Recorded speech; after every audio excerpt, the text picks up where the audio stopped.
Telangana assembly speaker అధ్యక్షతన జరిగిన BSc సమావేశంలో అసెంబ్లీ సమావేశాలు జరిగే రోజులను పెంచాలని ఎమ్మెల్యే కడియం శ్రీహరి డిమాండ్ చేశారు.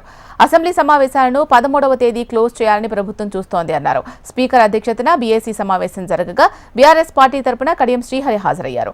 కాంగ్రెస్ హామీలను అసెంబ్లీలో ప్రస్తావనకు తీసుకువస్తామన్న ఆయన రేవంత్ సర్కార్ భయపడే సమావేశాలను తొందరగా ముగిస్తోందని ఆరోపించారు. 12 నాడు బడ్జెట్ పైన చర్చ ఉంటుంది, 13వ తారీఖు నాడు అప్రాప్రియేషన్ ఉంటుంది. అంటే వాళ్ళ ఉద్దేశంలో 13వ తారీఖే అసెంబ్లీని క్లోజ్ చేయాలి, అసెంబ్లీ సమావేశాలను ముగించాలనే ఆలోచన రాష్ట్ర ప్రభుత్వం వెలిబుచ్చింది.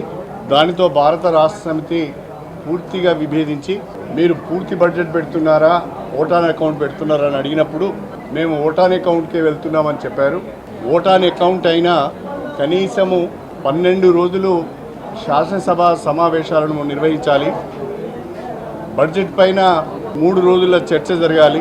ఈ 4 రోజులలోనే శాసనసభను ముగించుకొని పోవటానికి కూడా ఇంకొక ప్రధానమైన కారణం ఏంటంటే కాంగ్రెస్ పార్టీ అభయహస్తం పేరిట 6 గ్యారంటీల పేరిట వివిధ డిక్లరేషన్ల పేరిట ఇచ్చిన 420 హామీల పైన ఎక్కడ నిలదీస్తారో అనే భయంతోనే ఈ సభను త్వరగా ముగించుకొని పోయే ప్రయత్నం చేస్తున్నారు.